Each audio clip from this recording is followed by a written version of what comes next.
Olá pessoal, meu nome é Paulo e hoje a palestra é de CFTV, Circuito Fechado de Televisão, Sistemas de Segurança. Estaremos abordando aqui nesse tópico segurança, tipos de câmeras, placas de captura, DVR standalone, acesso remoto, orçamento, manutenção e conclusão. Hoje pessoal, a segurança ela está presente em vários lugares que vamos. Supermercados, condomínios, empresas, lojas, farmácia, residência, etc.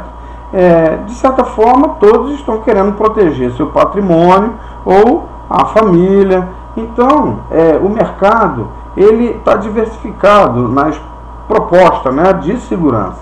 Tá? E lembrando que segurança envolve manutenção, envolve custo. Agora, o técnico profissional tem que saber o que é um custo-benefício, e mesmo porque para poder estar passando para os seus clientes, né? Vamos dar uma olhada aqui em tipos de câmeras. Nós temos aqui no tipo de câmeras, temos a minis, né, especiais. O que é isso?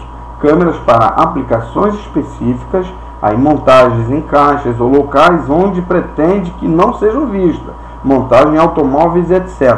Por exemplo, hoje nós vemos na televisão reportagem, né, documentários que falam sobre o cuidado com quem tem um profissional que toma conta de filhos ou de idosos, né? Então, nesse caso, que é empregado uma câmera dessa, porque muitas das vezes o que acontece? O idoso quanto a criança estão sofrendo maus tratos e não, não tem como defesa e fica à mercê dessas pessoas que aparentemente são profissionais, mas que de certa forma não executam os seus trabalhos conforme deveriam. Então, nesse caso, as pessoas elas colocam essas câmeras, né, dentro ou num espaço ou no local que essas pessoas não vão ver, mesmo porque elas são minis, elas são especiais, por isso que é o tipo dessa câmera.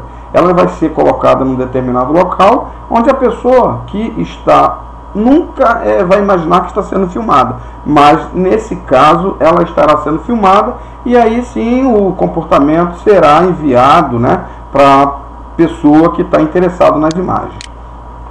Dome, câmera com aspecto de meia bola, podendo ser montadas no teto ou parede. Este formato é principalmente estético, existe neste formato câmeras Dome normais, distantes, com infravermelhos, anti-vandalismo. Essa câmera também ela é vista, conforme dito aqui, em teto, em paredes. Elas normalmente tem um formato, né, arredondado, parecido com uma bola. Cada vez mais o mercado tem oferecido câmeras com infravermelhos, que são as LEDs, que permite ali, de acordo com a luminosidade, ela vai clareando, ou seja, vai escurecendo, mas a câmera ela permite ainda fazer as gravações porque ela tem condições de visualizar, identificar o objeto ou a pessoa que está sendo, vamos dizer assim, filmado, né? Ela consegue ainda dar uma ampla visão. E anti-vandalismo são, no caso ali, as câmeras que o mercado está oferecendo, umas câmeras mais resistentes, que normalmente elas são atacadas, né? Mas com o material mais resistente e melhor, elas ficam mais difíceis de ser danificadas. O Speed Dome são câmeras que são com motores, né, que podem ser controladas remotamente para determinada posição, permitem regular os eixos verticais e horizontais e a lente. Podem ainda memorizar vários macros para memorizar pontos distintos. Quando nos referimos aqui, permitem regular os eixos verticais e horizontais, é porque ela consegue girar para a direita e para a esquerda, tanto para cima quanto para baixo. E a lente que é referenciada aqui, essa lente é um zoom, que ela é possível ser aproximada até o local do objeto. Por exemplo, uma placa de um automóvel, ela consegue chegar lá e identificar com riqueza de detalhes. Outro detalhe esse padrão de câmera, esse tipo de câmera, ele é muito comum, é muito visto em estacionamentos ou lugares altos, né, ruas, né? Então, normalmente é uma Speed Dome que é vista ou adicionada em lugares como este. Câmeras IP. É uma câmera de vídeo que pode ser acessada e controlada por via de qualquer rede IP, como a LAN, intranet ou internet. Usando simplesmente um navegador web e uma conexão de internet de alta velocidade, os usuários, né, podem convenientemente ter acesso ao vídeo de uma câmera e, em alguns casos, até áudio de qualquer local que esteja. Essa câmera aqui, pessoal, ela tanto pode ser conectada fisicamente através de um cabo RJ45 com um cabo TP com um conector RJ45, como também pode ser o wireless, tá? Aquela câmera com antena. Ela é uma câmera chamada de IP, que nós definimos um IP a ela. Criamos também, normalmente, algumas dessas câmeras, elas já vêm com um domínio que nós temos acesso através da barra de endereço, localizar em qualquer local que estivermos. Ou seja, nós vamos buscar através do barra de endereço e vamos ver o local que ela está filmando. Ou seja, viajou para os Estados Unidos, você tendo posse do domínio, tendo internet no local onde você está, poderá fazer o acesso e você vai estar visualizando sua residência ou seu estabelecimento comercial, qualquer local que queira filmar, ok? Placas de captura. A placa de captura funciona com um computador acoplada a um slot PCI ou PCI Express, trabalhando em conjunto com uma placa de vídeo, já existente no computador ou acoplada posteriormente no slot PCI Express.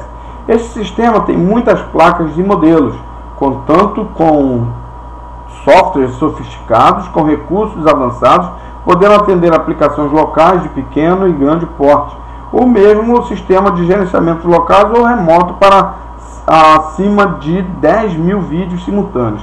Essa placa de captura, nesse caso aqui, que ela já é um outro periférico, se trata de um periférico que é instalado dentro do computador. Essa placa, por sua vez, ela vai ser configurada e, instalado uma vez os seus drivers, posteriormente, teremos que instalar os softwares.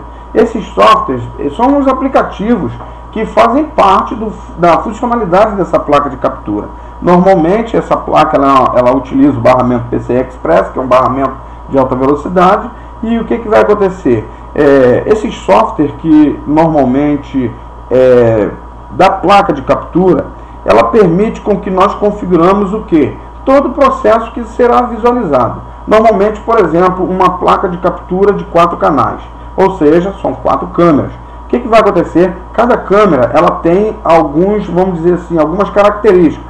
Vamos dizer que a câmera número 1 ela é uma câmera externa, ou seja, fora de um local, fora de um teto. Então, ela deve ser um padrão de câmera e ela está lá. E tem a câmera 2 que ela é interna, ou seja, ela fica dentro de um local e ela deve ter outra característica, como a opção de brilho, contraste, de modo que a gente ajuste, que nós possamos ajustar a qualidade da imagem, tá certo? E outro detalhe, né? Essa placa de captura, também nós vamos ter que fazer o nível de sensibilidade da captura, se vai ser por contínuo, se vai ser por delimitação de área. Você pode delimitar um determinado local apenas por câmera, ou você vai poder fazer também uma contínua em todas as câmeras. Ou se você vai delimitar, ou se vai ser, como é que se diz, uma realidade aqui que eu também não posso deixar de dizer, é que dependendo da forma como você configura, você pode encher o seu HD mais rapidamente. Por exemplo, quando você coloca as câmeras para que sejam gravadas simultaneamente, ou seja, tudo que passar por ela vai ser, e não por nível de sensibilidade ou por sensor de presença, então o que vai acontecer? O seu HD, dependendo da capacidade de armazenamento dele, ela vai se encher logo. Agora, se você colocar por detecção de movimento apenas, então só quando você passar em frente à câmera que ele será armazenado no HD, né? Então, tendo em vista esse processo, dependendo do HD, ela pode durar 15 dias, 20 dias, 30 dias, com imagens gravadas, né? Simultaneamente ou não, de acordo com a capacidade do seu HD e conforme você está configurando, tá ok? Standalone. O Standalone é um sistema de monitoramento digital muito semelhante ao sistema CFTV, com placa de captura, né? A grande vantagem desse sistema é que ele dispensa o uso de computador, pois o aparelho grava na memória interna em 3 modos: contínuo, agendamento e detecção de movimento. É quase o mesmo processo dito anterior, porém tem um detalhe. Aqui nesse caso nós não usamos o computador. Ele é um dispositivo que é feito ali algumas configurações e ele já vai, como é que se diz, fazer nós iremos fazer as conexões das câmeras, né, dos pontos de câmera, e dali para frente não vai ser mais necessário o computador em si, tá? E essa é uma das vantagens, tá certo? Acesso remoto. O acesso remoto, pessoal, tanto da placa de captura, né, quanto o do standalone, quanto do DVR standalone, quanto de qualquer outra câmera aqui, hoje em dia nós já temos o acesso remoto. É possível o acesso remoto. Então o que acontece? É muito comum hoje, para que o profissional chegue a ter um determinado local, ele coloca sim as câmeras. Mas a intenção da pessoa que está contratando os serviços é de que ele vá configurar esses dispositivos para que ele veja em qualquer lugar onde ele esteja. E é possível hoje fazer aonde? Colocar em notebook, netbook, tablet, smartphone, telefone, qualquer local que você consiga acessar a internet, você vai poder fazer o que? Esse tipo de visualização. Claro, olha só, você vai precisar de dominar a área um pouco, pelo menos, do software do equipamento. Por exemplo, as configurações, elas deverão ser inseridas no Access Point. No Access Point ele vai abrir portas, dependendo do tipo do equipamento que você está fazendo. Você vai ter que fazer, vai ter que inserir o domínio, de modo que a pessoa faça esse acesso remotamente, né? Agora, esse acesso remoto é seguro em termo, ele tem a senha. Claro que existe o perfil de administrador e o perfil de usuário, que é o usuário que vai não ter acesso às configurações do equipamento, tá ok? Mas, por exemplo, o administrador é o sujeito ali, é o usuário que tem posse de tudo, ou seja, até de desfazer o que está feito. Mas o usuário final, que é o cliente, ele só vai ter acesso a algumas opções, assim mesmo de visualização, tá? O orçamento, pessoal, eu gostaria de tocar aqui nesse tópico de orçamento pelo seguinte: certa ocasião eu fui fazer uma manutenção fui inserir umas câmeras num determinado local, e o que foi que aconteceu? Antes de qualquer situação, assim, de qualquer posição para quem está contratando para o serviço, você deve visualizar o local. Por quê? Porque você tem que saber qual o nível de dificuldade para você colocar essas câmeras. Primeiro passo, você tem que criar um projetinho de modo que, se você pegou um local de fácil acesso da câmera até onde vai ficar o dispositivo ou standalone ou o servidor de câmeras que está com a placa de captura, você tem que observar aqui o nível de dificuldade, porque tem gente que tem pessoas que querem as câmeras num determinado local que fica inviável. Às vezes você é contratado para instalar uma câmera, mas essa câmera ela vai dar tanta volta que você acaba, como é que se diz, fazendo um orçamento, vamos dizer assim, no chute. Uma câmera eu vou te cobrar X, mas não, o nível de dificuldade talvez seria como se você tivesse feito um serviço bem maior. Então é bom você primeiro conhecer o local, saber o que você vai colocar, e outra coisa, identificar os pontos sensíveis do lugar. Por exemplo, se é caixa, se é material que ele quer. A caixa que eu digo, ao que eu me refiro, é a caixa de dinheiro.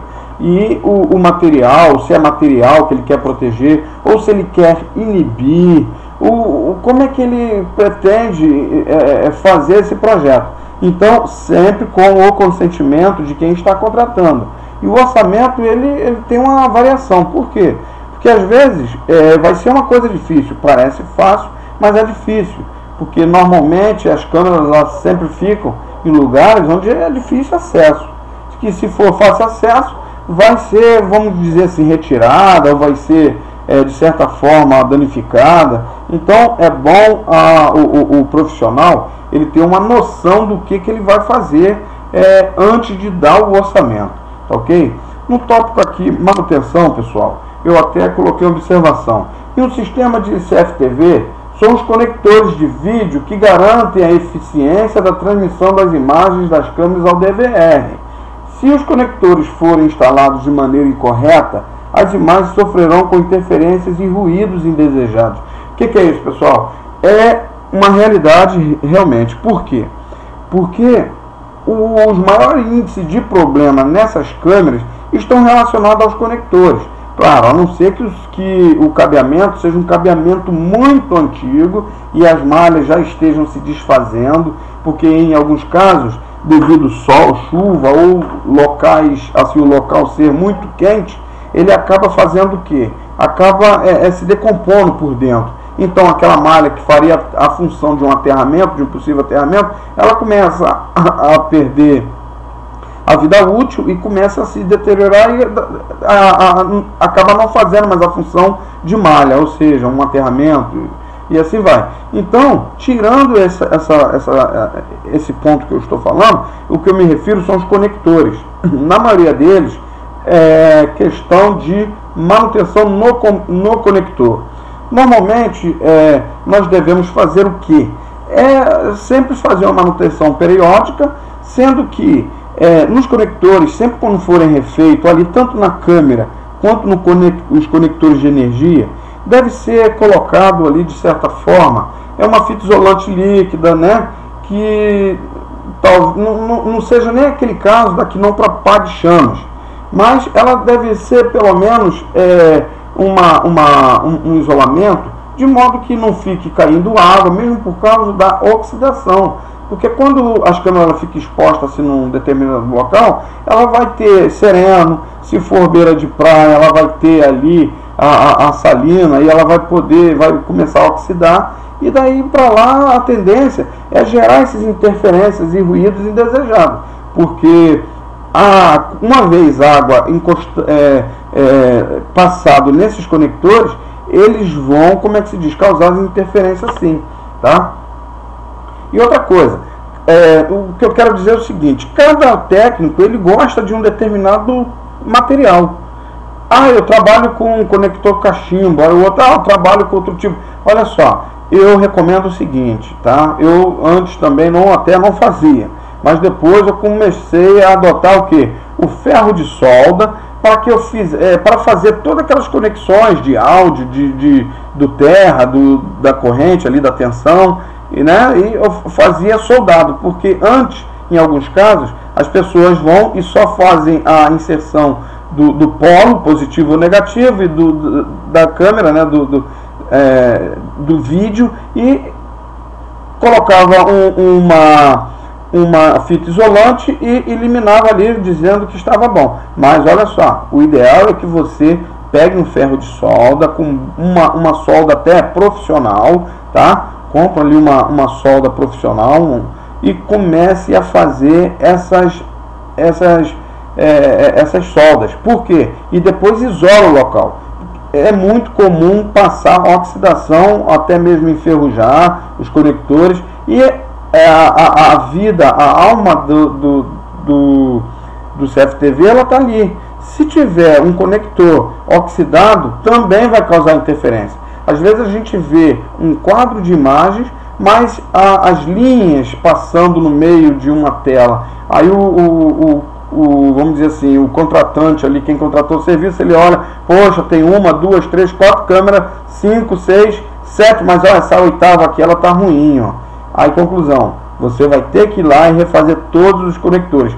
Existem pessoas também, alguns técnicos hoje, que colocam uma fonte para 3 câmeras. Tem que saber o seguinte: a autonomia, quanto é a amperagem de cada fonte, e ver se suporta ali para alimentar essas câmeras.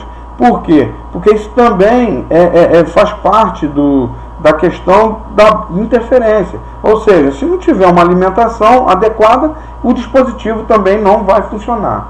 Tá ok? A conclusão, pessoal, eu deixei aqui algumas imagens, de forma que, se os senhores observar, o que acontece? Os standalone, pessoal, esses três primeiras imagens aqui, elas se tratam de uns standalone. Olha só, 4 câmeras, tá? Aqui nós vemos um kit, ó. Nós temos aqui, ó, 8 câmeras, e aqui nós temos 12, né? 16 câmeras. Olha só, pessoal, já é o kit completo, com tudo que o profissional precisa. Normalmente, hoje, para se fazer o orçamento, normalmente, dependendo da necessidade do cliente, ele vai falar, eu quero 4 câmeras. Então, você já tem esse kit no mercado para que você possa comprar. Agora, você só precisa fazer o quê? Essas conexões e as configurações via internet. Então, facilita muito, você não ter que estar procurando os conectores, ou você não está procurando cabos. Agora, o cabo é de acordo com a distância e o local onde vai ser empregado os dispositivos, tá? Aqui, ó, claro, cada equipamento desse, né, cada kit desse é um valor, mas no mercado aí nós achamos grande variedade com marcas e etc. Então, aqui nós temos uma placa com 4 canais, ó, assim, eu percebo isso devido a essas conexões, e é uma placa mais simples, porém é o mesmo processo. Essa aqui exige já que os senhores comprem conectores, cabos, provavelmente não deve acompanhar esse padrão de placa, mas é assim que funciona. Essa aqui se trata de uma placa de captura, tá? Aqui também outra placa de captura, porém, se os senhores observar, ele já tem aqui os conectores diferentes, tá? Pode ser um DB15, um DB9, mas já são diferentes. São placas normalmente para áudio, vídeo, de captura de áudio e vídeo. E se os senhores observarem, ela já é uma placa mais robusta, né? E eu não tenho como definir aqui qual seria a capacidade, se é de quantas câmeras, se é 16, 32 câmeras, mas provavelmente é uma placa de captura de um excelente, de grande porte, tá? Aqui, pessoal, eu estou mostrando alguns rabichos, ó, tanto de áudio quanto vídeo, tá? Para gerar imagem e vídeo. Só que tem um detalhe, eu gostaria de ressaltar aqui, uma vez que também não foi dito ali na manutenção, no tópico anterior, o que acontece? Esses rabichos aqui, eles dão muito problemas, muito defeito, mesmo porque, olha só, ele é flexível, e a gente está sempre manuseando eles, tá? Está sempre mexendo neles, e o que vai acontecer? Costuma dar problema. Eu tive uma ocasião que eu tive problema com 2 rabichos desses aqui. Eu fui comprar um rabicho para a quantidade de câmeras, que no caso 16 câmeras, e eu comprei e não serviu para aquela que eu comprei. Aí depois eu fui até saber que cada placa de captura, ela tem o seu, como é que se diz, o seu padrão, a sua característica, tá? Mas é assim, em média, esses cabos aqui, eles dão muito problema. Mas é aquilo, deu problema, primeiro passo, essa conexão aqui. Aqui eu tenho do lado direito, na parte inferior, nós temos aqui uma placa de captura já inserida aqui nos rabichos, ó. E nós percebemos também que é uma placa de grande capacidade, né? E normalmente é vendido todo o conjunto, tá? Quando compra uma placa desse porte, ela já vem com tudo, inclusive com CD, com software, com todos os funcionamentos, para que seja completo todo o funcionamento, até mesmo acesso remoto e via internet. Pessoal, o que eu gostaria de informar mais aqui para os senhores?